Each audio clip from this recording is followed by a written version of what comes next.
America में एक successful business, dozens of dental clinics और कई सारे लग्जरी हाउस होने के बाद एक दिन एफबीआई इन्वेस्टिगेशन शुरू हो जाती है। पेंसिल्वेनिया में रहने वाले दो इंडियन भाई भास्कर सवानी और अरुण सवानी, ये दोनों है ना अब एक $32 मिलियन फ्रॉड केस में कन्विक्टेड हो चुके हैं। और सबसे शॉकिंग बात पता है क्या है? इनके ऊपर है ना visa fraud, health care fraud, tax fraud और मनी लॉन्ड्रिंग जैसे सीरियस चार्जेस लगे। और कोर्ट अगर इन्हें मैक्सिमम अगर इनको सजा दे ना तो इनको है ना 400 साल तक की इनको सजा होने वाली है। हमें पता है ये लोग जीने तो वाले नहीं है 400 साल तक, मतलब इनको है ना लाइफ टाइम इनको जेल हो चुकी है। तो आज की वीडियो में ना मैं आप लोगों को समझाऊंगा कि ये फ्रॉड एक्चुअली चल कैसे रहा था यहाँ अमेरिका में, H1B वीजा का ये लोग किस तरीके से मिसयूज कर रहे थे। और अमेरिका में ना आप लोगों को पता है ऐसे कई सारे स्कैम अभी रिसेंटली एक्सपोज हुए हैं और ये क्यों हो रहा है आज की इस वीडियो में जानते हैं।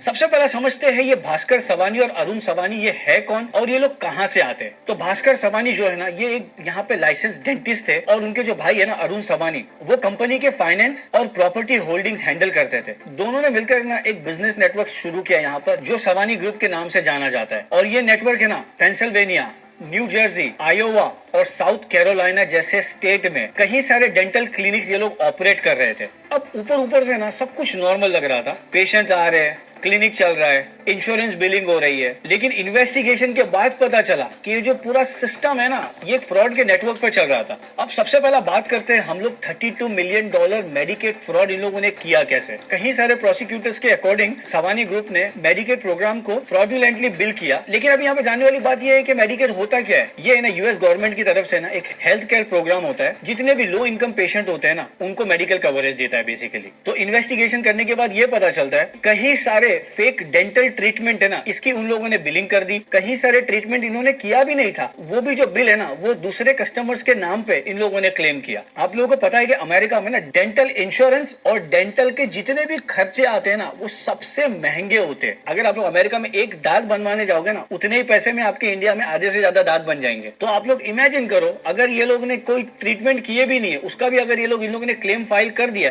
तो ये लोग ऑलमोस्ट $32 मिलियन तक का इस तरीके से इन लोगों ने फ्रॉड किया यहाँ पे। और उसमें कुछ सर्विसेज ऐसी थी जो ना इन्होंने कभी किसी कस्टमर को प्रोवाइड की है ना कभी किसी को उसका फायदा हुआ है और उन्होंने उसका भी बिल क्लेम कर दिया। मतलब ये जो पैसे थे ना बेसिकली ये अमेरिका के जो टैक्स पेयर्स है ना ये उनके पैसे थे। अभी हम लोग समझते हैं कि इन लोगों ने इसी के साथ ही साथ में H1B वीजा का इन्होंने किस तरीके से स्कैम किया। मतलब देखो ना स्कैम कर रहे तो एक नहीं कर रहे, इसमें ही उन्होंने अलग अलग जितने भी ऑप्शन थे ना उन्हीं के बिजनेस के अंदर उसको लेकर उन्होंने किस तरीके से अमेरिका के सिस्टम के साथ में खेला। लेकिन इन लोगों को ये पता नहीं था कि ये लोग अमेरिका में रहते जो कभी ना कभी आपके जो गंदे काम है ना वो सामने आना ही आना है। अब प्रोसिक्यूटर्स के अकॉर्डिंग है इन लोगों ने ना कई सारे फेक वीजा एप्लीकेशन H1B के इन्होंने फाइल किए, जिसमें बेसिकली ये लोग क्या करते थे जितने भी इंडिया से जितने भी एम्प्लॉइज थे उन लोगों के ना फॉरेन वर्कर्स को यहाँ पर हायर करते थे। और अब इनको पता है कि अगर ये लोग फॉरेन वर्कर्स इंडिया से अगर किसी को यहाँ पर लेकर आ रहे हैं तो यहाँ पर है ना कई सारे देसी business owner, I am sorry कई सारे लोगों को मेरी बात सुनकर बुरी लगेगी लेकिन ये सच्चाई है, अगर ये लोग किसी के ऊपर कोई एहसान करते हैं ना तो उसका है ना ये लोग फायदा उठाना बहुत अच्छे से जानते हैं। और इन दोनों ने भी है ना बिल्कुल ऐसा ही किया। क्या किया, इंडिया से लोगों को बुलाया और उनकी जो उनको सैलरी मिलनी चाहिए थी ना उनके जॉब के हिसाब से उनको उतनी सैलरी कभी दी नहीं गई। उनके सैलरी में से वो ना हर महीना कट लेते गए, कभी उनको पूरा पे दिया ही नहीं। क्यों? क्योंकि उन्होंने इनको वहां पर झूठे H1B वीजा एप्लीकेशन से अपनी कंपनी के नाम पर उनको यहाँ पर उन्होंने बुलाया। अब ये लोग भी उसके आगे कंप्लेन नहीं कर सकते थे। क्यों? क्योंकि इनको भी पता है कि इनका जो एप्लीकेशन है वो इनके रहमो करम पे वो अमेरिका में रह रहे और काम करके कमा रहे हैं, तो इसका फायदा इन्होंने उठाया। तो इस तरीके से इन्होंने सिर्फ एक चीप लेबर लाने के चक्कर में इस तरीके से इन्होंने यहाँ पे H1B वीजा का भी मिसयूज किया और यहाँ पे सिस्टम के साथ में इन दोनों भाई ने खेला। Attention retirees. अब यहाँ पे बात करते हैं तीसरा केस जो इनके ऊपर लगा है वो है मनी लॉन्ड्रिंग का। अब देखो इन्होंने कितने तरीके से इन लोगों ने ना सारी चीजों को प्लान करके दोनों भाई ने अमेरिका में अपने बड़े बड़े घर भी बना लिए और कई सारी प्रॉपर्टी के साथ में कई सारे अपने डेंटल क्लिनिक्स बनाए। तो आओ समझते हैं इन्होंने मनी लॉन्ड्रिंग की कैसे। तो ये जो सवानी ग्रुप है ना ये लोग क्या करते थे, जो भी फ्रॉड के पैसे होते थे ना वो लोग ना इसको हाइड करते थे। कई सारे अलग अलग तरीके के ना इन्होंने बैंक अकाउंट खोल रखे थे। मतलब एक बैंक अकाउंट से कोई भी ट्रांसफर नहीं होता था, एक चीज के लिए कम से कम इनके पास है ना मल्टीपल बैंक अकाउंट होते थे। और सिर्फ यहाँ पे बात बैंक अकाउंट तक का नहीं है, इनकी जो मेन कंपनी है ना सवानी ग्रुप, इसके अंदर ही इन्होंने ना कई सारी शेल कंपनीज बनाई थी। अगर आप लोगों को पता है यहाँ पे ना वीजा का फ्रॉड करने के लिए ना कई सारे लोग शेल कंपनीज यहाँ पर बनाते जिसके नाम पर लोग ना एम्प्लॉयज को यहाँ पर लेके आते। और तो इन्होंने सिर्फ H1B के लिए उन्होंने ये इस चीज को नहीं किया, इन्होंने पैसे को यहाँ से हेरा फेरी करने के लिए, इस कंपनी के नाम पे पैसे दिखाने के लिए, उस कंपनी के नाम पे पैसे दिखाने के लिए इन्होंने कहीं सारी अपनी ना